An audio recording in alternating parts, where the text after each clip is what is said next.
Okay, Vince, are you ready for rapid fire? I'm absolutely ready for rapid fire, but we're turning the tables this time. Ooh, I You're like it. getting What's you're going getting the on? first question Okay. today. All All right. right. All right. All So right. since All right. you are our resident / national women's basketball guy at Notre Dame, I want on a scale of 1 to 10 your thoughts on the most recent commitment to Notre Dame. Let's see, Ayanna Moore from Vanderbilt. Scale of 1 to 10. How big is this commitment? That's a little bit scary. Like I know she's not like a household name, but who is other than Hannah Hidalgo and Right. maybe AZ Fudd out there at UConn. But I put like it's a solid 9 for me. I love Wow. this move. Uh, been anticipating it happening for a while. She was a Okay. four-star recruit, top 100 recruit out of high school in Tennessee. She played for Vanderbilt for 3 years. Every year at Vanderbilt, she averaged double-figure points. She had an injury, so like she actually had been there for 4 years, but she sat out 1 year, had an injury, but she's averaged over 13 points in 3 seasons at Vandy. She's a very good free throw shooter, over 82%, solid 3-point shooter as well. And she can also drive to the basket. And I believe she's been more of a shooting guard at Vanderbilt. I know coming out of high school, like she was considered a point guard, but Okay. my point is, she's not big. She's only 5'8", but she's going to be athletic. She can run the floor. She can drive to the basket, like play through some contact and that kind of thing. And I just like in terms of proven scores, like of the 4 players who they've signed now, they've signed 2 guards, the guard DeJesus from Duke and her, and then 2 forwards as well. She's the most proven scorer they've got. And again, she's averaged, like her worst season was I think 12.7 points a game, so double figure points every year. I think she can be a really good complement to Hidalgo. And I think that she's the kind of player like Neil Ivy wants to run. And like all 4 of the players that they've added so far look like they should be able to run the floor. And that's what I would expect. I would expect track meet from Notre Dame this season. So I think that she's a really good, like very good piece to the puzzle as a proven scorer at the Yep. college level for 3 straight years. And I think that like that number can, even bump up a little bit when you're playing with a player like Hidalgo out there. Sure. Well, I mean, like you said, she's averaged over 13 points in her career, but she started 81 out of 100 games that she appeared in. Like that's leadership, that's experience, that's what you want. She's shooting over 35% from 3. Like there's a lot to be excited about. I mean, she was an all SEC team selection. Well, and So, honestly, like the 3-point shooting, she's made 200 in 3 years, and like of what they've got right now, it's her and Hidalgo who are, like KK Bransford can run the floor and do a lot of the slashing and stuff like that. But like between, her and Bransford, like yeah, Moore is definitely the better, more not I won't say prolific, but the better 3-point shooter sure. of the two. And they needed someone else who can stretch the floor, a Absolutely. little bit. And I mean, DJ, it's a very fair point. She's the best of the portal pickups that they've had. Malaya Coles is still going to be pretty good, the forward from Wake Forest, but different position, obviously. But he says he's in wait and see. And I mean, that's going to be Okay. still the question is how all this comes together because you've had to replace so much because they're not done in the portal either. Like as of right now, they've only got 7 players, not counting Leah Macy, who you would expect is going to miss some time after the knee injury that she had in high school. They're only high school Right. recruit in this class. Right. Yep. I think it checks a lot of boxes. I will say that. And I think there's a lot of people out there that don't know enough about women's basketball to know whether these pickups are good. I remember you saying a lot of the same things that you're saying right now about another transfer that came in last year that you were very high on, that you were very excited about, that you were hoping that Notre Dame was going to secure. They did. And she was a big part of what Notre Dame did this past year. Leah too. Yes. Very good. Yes. So I'm getting those kind of vibes from you on this one, and I trust you. So I'm all in. Thanks. I mean, hey, like I didn't know who Leah Tu King was before you Sure. talked to me about her this time last year. You know what I mean? Sure. Same situation for me. So if you're all in, I'm all in. That's where I'm at. Yeah, and I think that there's, they're not done yet. I think that there's still a chance that they get another legit guard to come in here and so you're saying there's a chance. a little bit more front court as well. Okay. So they're not done. I like that. I'm But glad to again, hear that. I don't think that when anyone looks on paper, you're going to look at it and be wowed. The biggest question is Fair. how it all comes together this summer, because that's the other thing too. Like I know people, everyone's kind of wondering, like what's taking so long? Why is it dragging out so long? Well, summer school starts now in what? Probably pretty quickly. 2.5, 3 weeks or something like that. And that's when summer practices start, once they get back for summer school. So expect some more to be coming here in the near future. And, again, you're not going to look at it and necessarily be wowed. Some of the questions that have to be answered are like KK Bransford as an example. Like Olivia Miles, when she was out with her knee injury from 2 years ago to this year, her 3-point shooting improved drastically. She went from like a below 30% 3-point shooter, I believe, to high 30s. She improved it quite a bit and pretty fair amount of volume. So the question for KK Bransford, because she's got a nice mid-range and she can drive to the basket and those kind of things, but that's something like can she stretch the floor a little bit more? Can she provide more 3-point shooting? Because I think they're going to need that from her because of obviously what they lost with both Citron and Miles last year. Yeah, no, I agree. I'm there. I'm excited, and I'm excited to see what other additions are made if they end up doing that. Very excited to see all that. Yep. All right, so ESPN ranks Marcus Freeman as the number 4 coach in college football behind Kirby Smart, Ryan Day, and Dabo Swinney.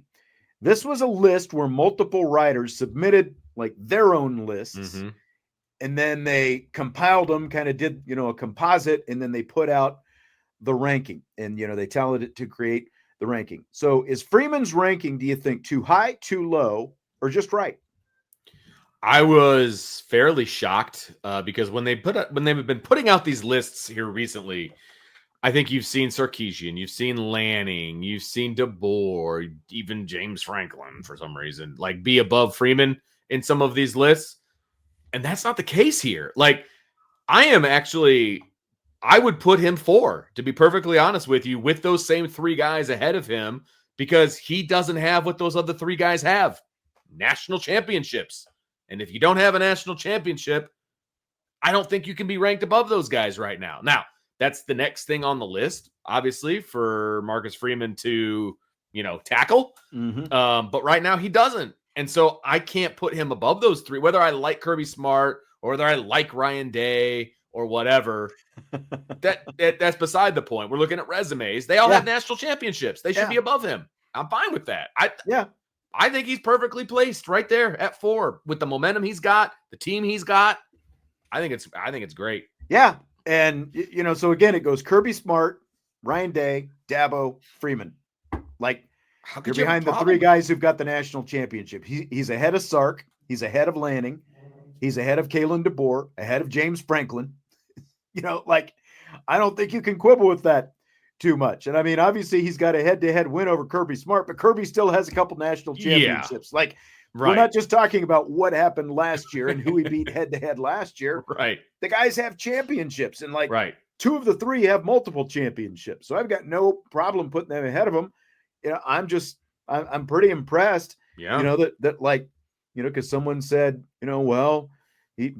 Lanning shouldn't be ahead of him. Well, he's not on this. I know another list has Lanning, I believe. Right. That's what I've seen other lists where there are a lot of lists out there. I mean, that's what this time of year is about, right? Yeah. Lists. Correct. And then we aggregate them and talk about them. Correct.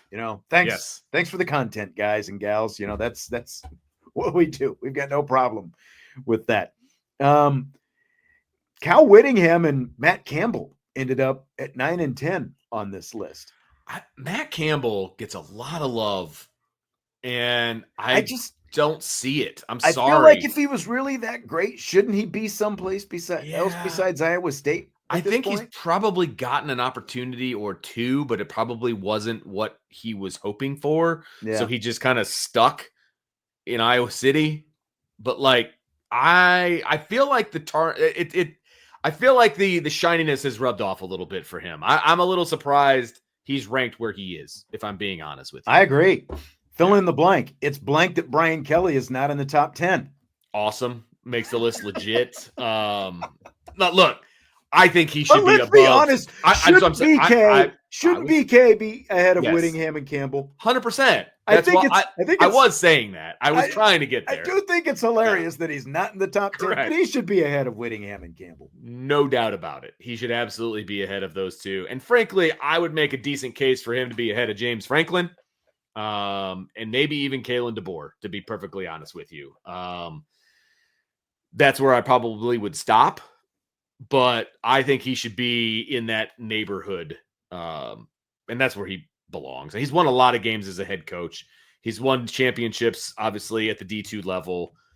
He's been very successful wherever he's gone. I will give him all the flowers and all of those things. Now, he shouldn't be in the top 5, but he should be in the bottom 5, like of the top 10. That's where he belongs. Here's kind of how the rest. So Whittingham and Campbell were 9 and 10. Then it went Brian Kelly, Bill Belichick, Kurt Signetti. Actually, Belichick, Signetti, and Lance Leopold from Kansas are tied for 14th. And then it went Jeff Munkin, Jeff Brom at Louisville, Kenny Dillingham at Arizona State, Lane Kiffin, Deion Sanders, Josh Heupel, Rhett Lashley, Chris Kleeman from Kansas State, Kurt Ferentz of Iowa. Those last two guys, Kleeman and Ferentz, each only got one vote. One vote. I feel like, I haven't always felt like this about Lane Kiffin. I feel like Lane is getting a little bit the short end of the straw on this vote. I don't think Kiffin's getting enough respect, because let's remember, Ole Miss football, traditionally complete afterthought. Yeah. Like, how many losing seasons did Ole Miss have? And they have been, now granted, different era. He's gone to the portal. He's done what he's had to do, though. They've won a lot. Ole Miss has won a lot of football games with Lane Kiffin. You can't say that about most guys who came before him. Lane Kiffin only getting 3 votes is ridiculous. Yeah. It just is. A lot of people don't like Lane Kiffin for a lot of his Lane Kiffin-ness. And I get it. That goes all the way back to his time at Tennessee and USC. And I get it. He's probably rubbed a lot of people the wrong way. I get it. But he's better than a lot of the people that are ahead of him on the list. I'm sorry. He just is. He belongs higher on this list. And frankly, I would probably have him also in the bottom half of the top 10. I would. I think so as well. I think, honestly, BK probably deserves to be number 9, and Kiffin deserves to be number 10. I would definitely bump Campbell. I would definitely bump Whittingham. Again, DeBoer, Franklin, like, let's have that conversation. You know what I mean? Like, that kind of a thing. But they definitely belong above Brom and Munkin and Leopold. Sorry, my friend. And I know you're going to ask questions about some of these other guys, so I'll stop there. Okay. Fill in the blank. Bill Belichick, not in the top 10, obviously, but he did come in tied for 13th, one spot behind Brian Kelly. It's blank that one of the writers who contributed to this ranking put him at number 1 overall. Ridiculous. He shouldn't even be eligible for this list. He's never coached a game in college. This guy's justification was... Yeah, what do you got? I'll read. Here's the quote, because they asked him. Quote, I guess it's a matter of how we all interpreted the criteria for the rankings. We were asked to rank the best football coaches, and Belichick is the most successful coach in the history of the sport at its highest level. Sure. Yes. He hasn't coached a game in college. Correct. Like, you're not ranking all-time coaches of football. Like, that's not what you're doing. You're ranking college football coaches. Right. He has been a college football coach for half a second and has never coached a game. Like, I just, does he think that like Jordan has a friend or something like that? Like that maybe Bill will introduce him? Like, what are you doing? That's total. I don't know. I just, that's not a fan. I understand his rationale, because you're going, look, he's won at the highest level. He's won 6 Super Bowls. He's arguably the greatest coach of all time. If you're ranking all-time NFL coaches, great. Put him up at the top. Right.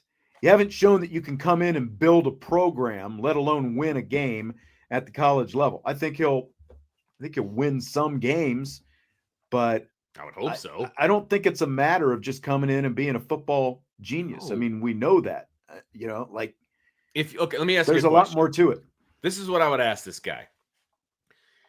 If you were an NFL writer and we asked you to rank the football coaches in the NFL or whatever the thing is, right? I need you to rank the NFL football coaches. Are you going to put Nick Saban at the top because he is the most successful college coach ever because he's a really good football coach? No, he was a disaster in the NFL. Urban Meyer, total disaster. Disaster. Didn't even make it one season after winning multiple national championships at 2 schools combined. Correct. Yeah. Disaster. But they're real. But you can't take away from the fact they're really, really, really, really, really, really, really good coaches in college football. Right. Like that makes no sense. So therefore, putting Bill Belichick number 1 makes no sense. 0. Absolutely agree. I think it's completely ridiculous. Let's actually go through a season of college football and see what this looks like. They should have said. They shouldn't have had to say, but they should have said, if you haven't coached a game in college, you are ineligible for this list.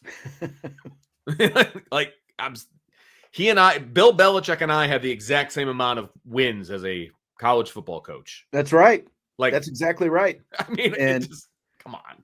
Again, his way of doing things, it's not going to work, man. It's obviously very transactional, and I just don't think you can operate like that in 2025 and be as nearly as even close to as successful as he was in the NFL, right? In college. I just don't think it works that way. I mean, and it started to not work in the NFL too, by the way. No, you know what I mean? Now, some of that had to do with roster management and draft picks and that kind of thing, but that's something else that they've got to prove.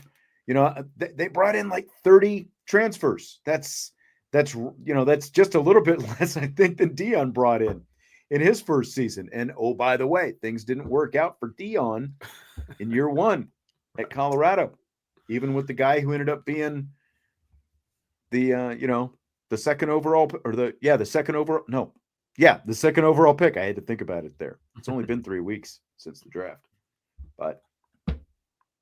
and that other guy who had his jersey retired. Mm-hmm. So former Notre Dame quarterback DeShone Kizer went on the Intangible podcast recently. He had this to say about his alma mater. Interesting. It's not a football school. The fans love it. And people get totally wrong. It's not a football school. The fans love it. The students are there because they're there for education. You're not going to Notre Dame and thinking that you're gonna leave the stadium after a big win and there's gonna be a couch burning and a bunch of parties for you to go and enjoy and you're gonna be walking around as a man. No, you're gonna leave that stadium. It's gonna be dead quiet. You're gonna have touchdown Jesus looking right at you, and you're gonna put on your issued gear. You're gonna walk back to your dorm and have a chill night and get back to the mission. Don't think you're going there because you're gonna be, I don't know, Last Dance U or Blue Mountain State or any of the things that you think that football's actually going to be. DeShone Kizer on the Intangible podcast is blank, Vince. Him saying that is blank. Yeah, him saying that is, overall accurate. It is. It's accurate. And I'm trying to read between the lines and I'm trying to decide if he's complaining about that or if he's bragging about that. I can't tell if he's positive. I don't think he was bragging. I don't think he was bragging. Okay, that's fair. So I couldn't tell. That's the thing. I couldn't tell what he was getting at when he was talking, because I think he's accurate. That is, look, it's not dead quiet when you walk out of the stadium, especially after a big win. I guess he didn't have any, so he doesn't really know what that feels like. But like, it's not dead quiet on campus, but it's also not a party school by any stretch of the imagination. See, that's what first thing I thought. Okay, it's not a party school. Like, we're not breaking any news. But there's here, parties, my friend. I can promise you that. Right. Especially if you're off campus. There's a lot of like, even on campus, but off campus, like, it's not like nothing ever happens. When I was college aged and we were going to football games at Notre Dame, there were always parties after games. Every home game and away game, for that matter, there was always parties. So, look, it's like anything else. You can partake or you don't partake or whatever. Maybe he just didn't walk around like a god that, like, maybe he thought he should have been. I don't know what he was getting at, but yeah, people go to Notre Dame to get a degree, to go to school.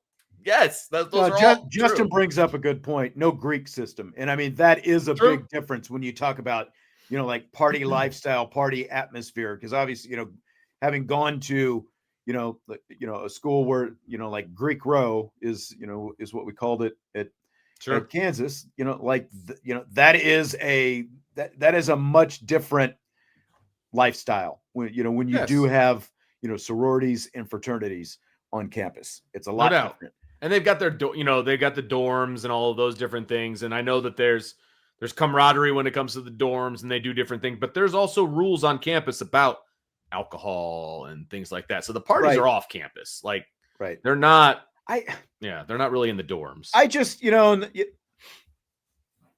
I think like what he's describing and what some people have said and what you've said, it's like he's saying it's not a party school. It is obviously a football school because football comes first, second, and third at Notre Dame, if we're all being honest, right?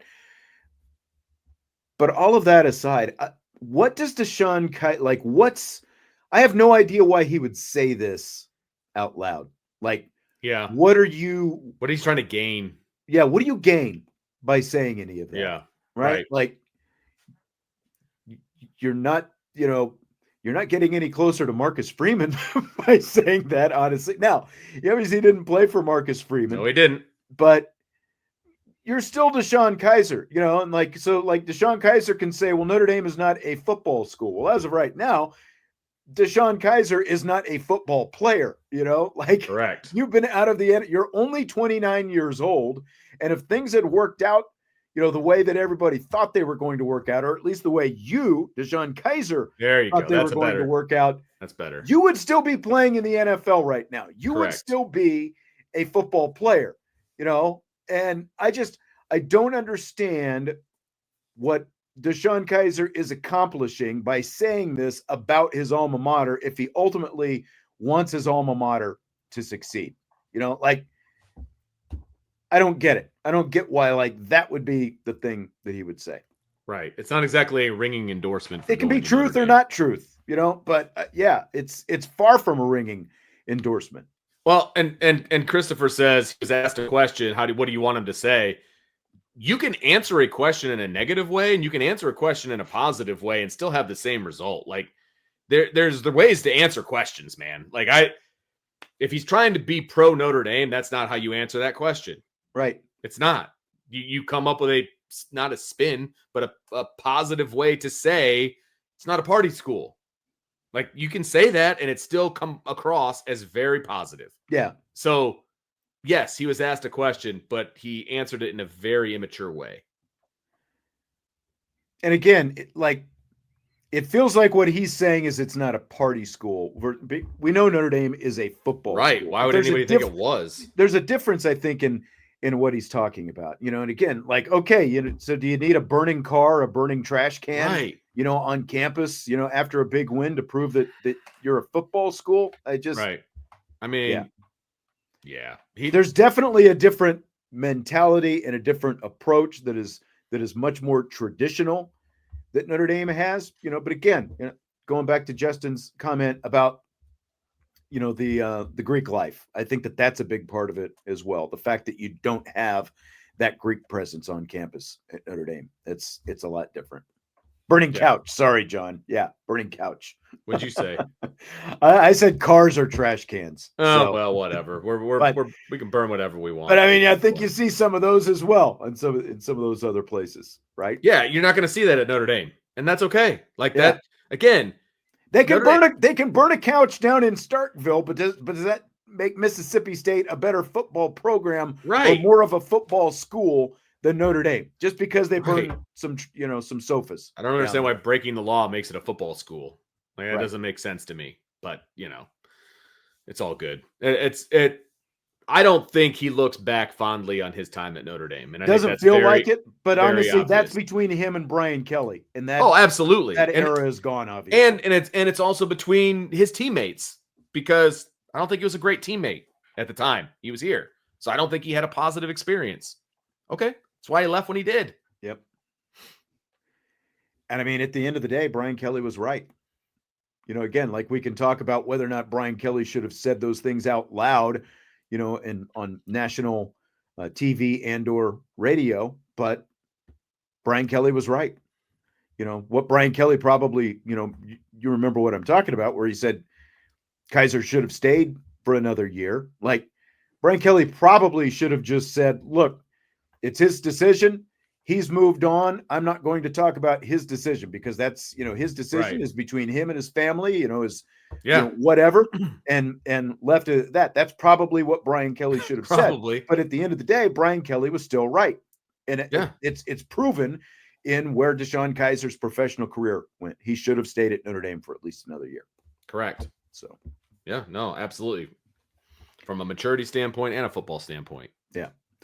Fill in the blank. Notre Dame Lacrosse lost 14-12 to Penn State in the NCAA quarterfinals yesterday after giving up the last 8 goals of the game. Losing that way is blank. Oh, it's gut-wrenching. I mean, number one, you lost to Penn State. Number two, the manner in which you lost up 6 and then you lose by 2, like that's tough, man. Like that's gut-wrenching. That's just going to tear you apart, because it's one thing to get your doors blown off and things like that. It's tough. It's another, it's also one thing to be kind of neck and neck the whole way, and maybe you come out on the short end, but to be up by 6 and to lose by 2, the way that went down, like that just is going to tear you. Like they're going to have nightmares about that. They just will. That's a horrible way to go out. Way to go out. It's kind of like getting pushed off the cliff on your wedding day. Oh, it's horrible. It's like one minute you're laughing and dancing and singing YMCA and having a great time, and the next minute you're bouncing down the hill like you're Wile E. Coyote or something. Yeah, it's just like, absolutely brutal. And then they got to fly home after that. It's just, you really feel for those guys, because they had national championship aspirations after the last 2 years. Obviously, they're trying to go back to back to back, and to lose that way in that manner, that sucks, man. And it was almost like an NBA game, like the Celtics blowing the 2 20-point leads against the Knicks in their playoff games. Like NBA games are like a team can be up 15 1 minute, and the next thing they're down 10. And that's kind of what this felt like, because it was looking like it was going to be a laugher. Notre Dame had scored 3 straight goals to go up 12-6. Yeah. And Penn State really wasn't looking like they were going to do anything. And then the next thing like a flip switched and they couldn't do anything wrong. It was just crazy. Like everything they threw at the net found the net. It seemed like just crazy. Just like, and like being on the short end of that, I couldn't even imagine. Just seeming like you had all the momentum and then you had zero. Just brutal. And just like that, the season's over. And for some of those guys, obviously their careers are over. Like that's how you go out, man.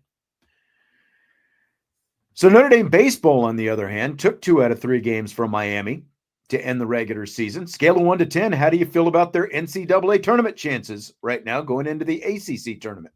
It's still like a 2, to be perfectly honest with you. I mean, look, they're an 11 seed, so that means they have to play tomorrow night.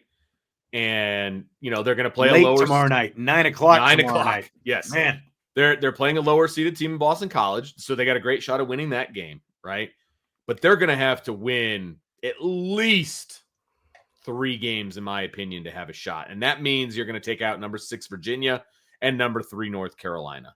I think you got to win 3 games. Boston College, Virginia, North Carolina. Then I think you're above the 50% chance of getting in mark, because you show that you can compete with the best of the ACC. And I think, probably half of the ACC teams are going to get in. You need to try to prove that you belong in that top half. They don't yet. They need to make some noise here this week over the next few days. And that's the thing. Like, I'm feeling it about a 4 or a 5, so maybe a little bit higher more than me. confident. But yeah. I mean, like, they're obviously trending in the right direction. They've won 16 of their last 19, and their RPI is up to number 40 now. So that's all good.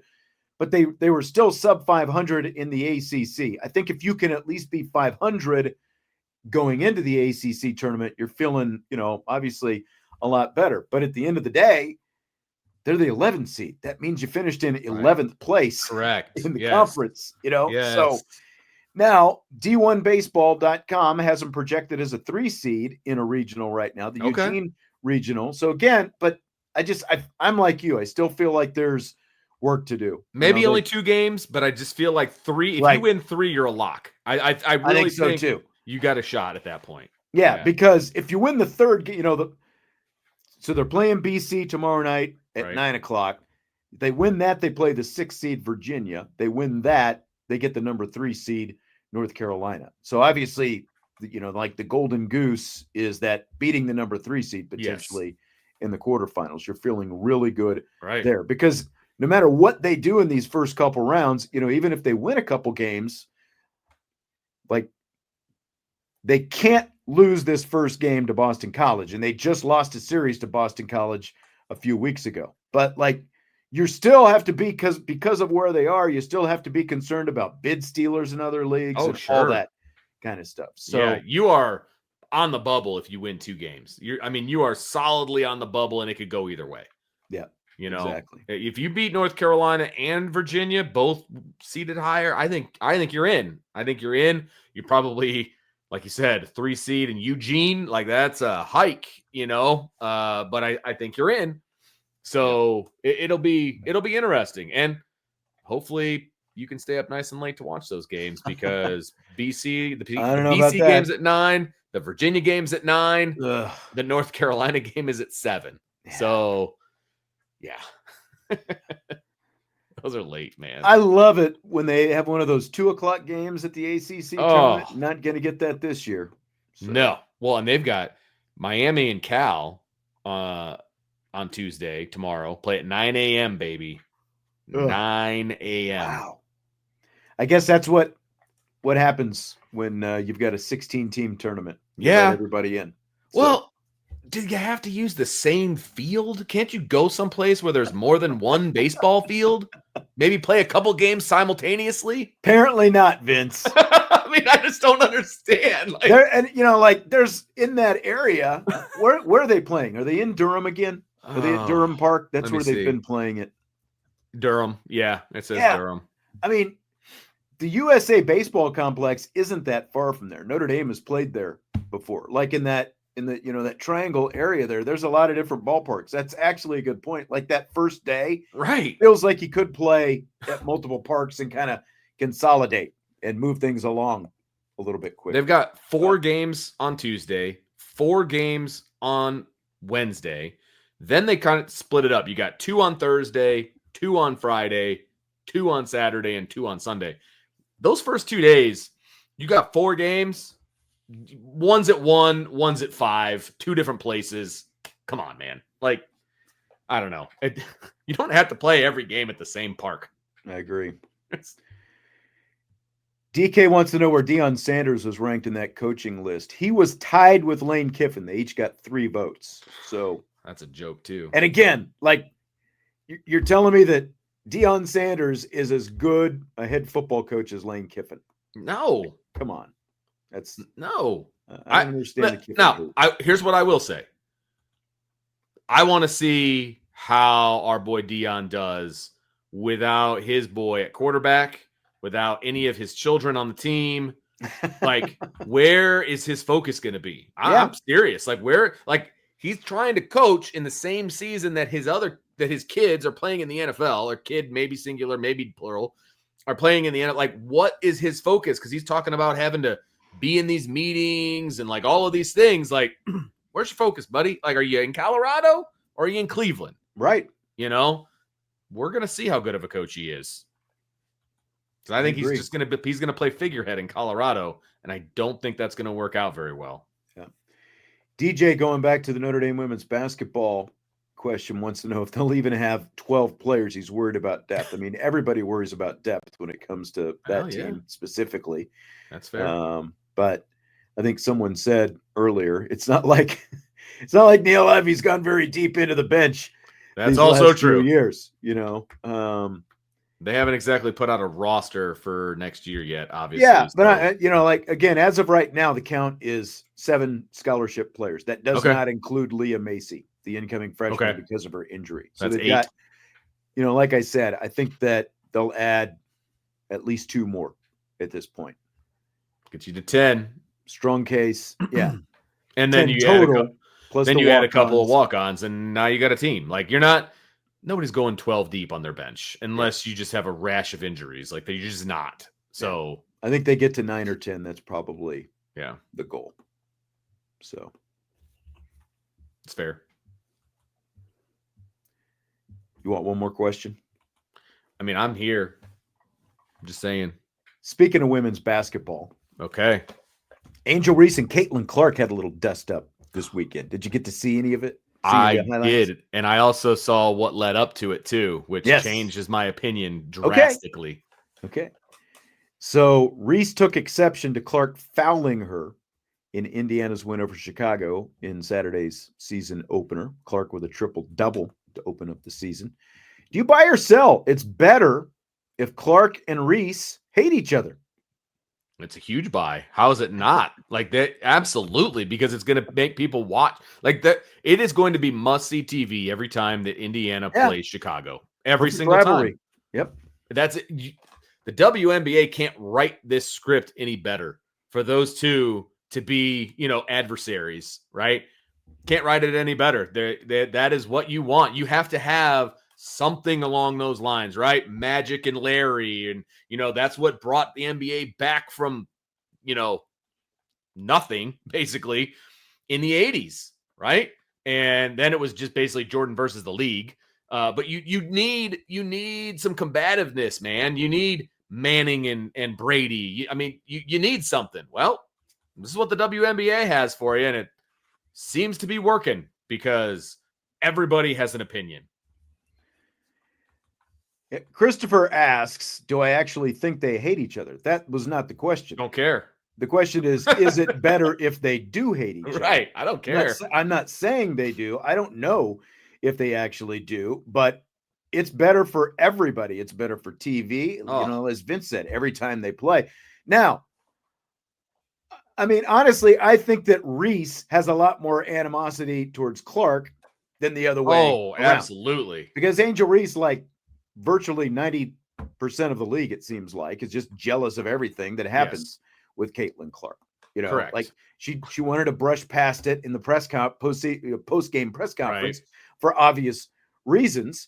But it is not only do you have a generational talent in Caitlin Clark, a ratings magnet just by herself, but then you add this fuel to the fire with Angel Reese. It would be great for everybody if they do hate each other, because you brought up Bird and Magic, and not that Bird and Magic hated each other, but they were great rivals on the floor. And that's what you need. Like you need a little bit of juice, to go along with this thing. Just throw a little gas on the fire. That's what you need. And that's what this is. It's a beautiful accelerant for the game that's going to do nothing but continue to drive up interest in the game. Because, this obviously goes back to their time in college, just like Bird and Magic when they played in the national championship game in '79. Like you've got these two. It started 3 years ago, whatever, 3 seasons ago, I guess at this point. And it's nothing but good for everybody. The more these two go back and forth and the more their teams go back and forth. The question right now is, can the Chicago Sky hold up their end of the deal? Because Indiana just thumped them like when it came to the scoreboard. Listen, I always tell people, if it wasn't for two things, I would be unemployed from my day job. Okay.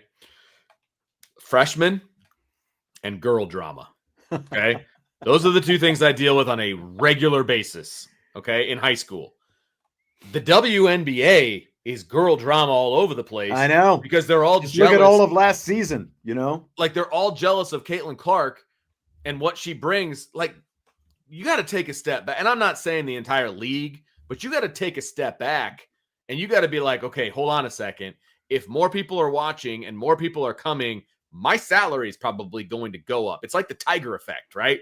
Not the same numbers, obviously, but Tiger Woods brought eyeballs back to golf and the purses started to go up, right? She's going to be responsible for everybody in that league making more money. Like 100%. the new CBA, when the new CBA comes out next year, everyone's going to be making more money. Like the TV contracts that just came up, I believe last year, like everything. Like look at the amount of national TV games that she's got. And they can hate her all she want, they can be jealous all they want, but like you said, like girl drama is a real thing. But at the end of the day, they're all going to be better off because of the fact that Caitlin Clark is playing in their league. And look, that whole dust up from yesterday. Was it yesterday? It was yesterday, wasn't it? 2 days ago. Saturday? Was it Saturday? Okay. Yeah. That whole dust up was ridiculous because Angel Reese two-handed shoved the girl in front of her to get the rebound. You see Caitlin Clark going, what? She's like, what is this? Are we not going to call this?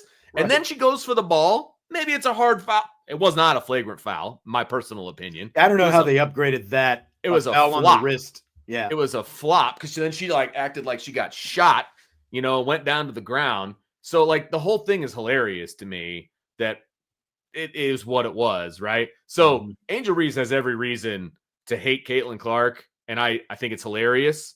Okay, she making these reasons up in her head that she was fouled hard and all of these different things.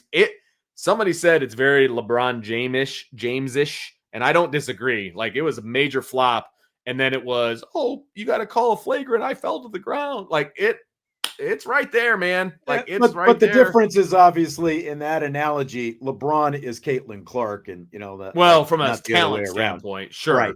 But from a flopping standpoint, they're on the same page. True. That's all. Yeah. No, but yeah, true. I mean, look, I think it's fantastic, and it's going to bring eyeballs to the sport, and that's what you want at the end of the day. And it will continue to be lopsided, in my opinion, too. So, I agree with that as well. But the more animosity, that they can manage to have, the better it's going to be. Because, just let's be honest, Clark will always be in Reese's head, even though Reese got the win, in the instance when this whole thing started, she got the win. Clark has got more attention because she's the better player. And that's ultimately what eats at Angel Reese and what is going to continue to make this a great rivalry for as long as they're both playing in the WNBA. Yep. It's great. You got eyeballs both directions. Love it. All right. Well, that's going to do it for tonight. Hit that like button if you would before you leave. And we will talk to you tomorrow with more. Somebody called it IB After Dark. IB Nation Sports Talk.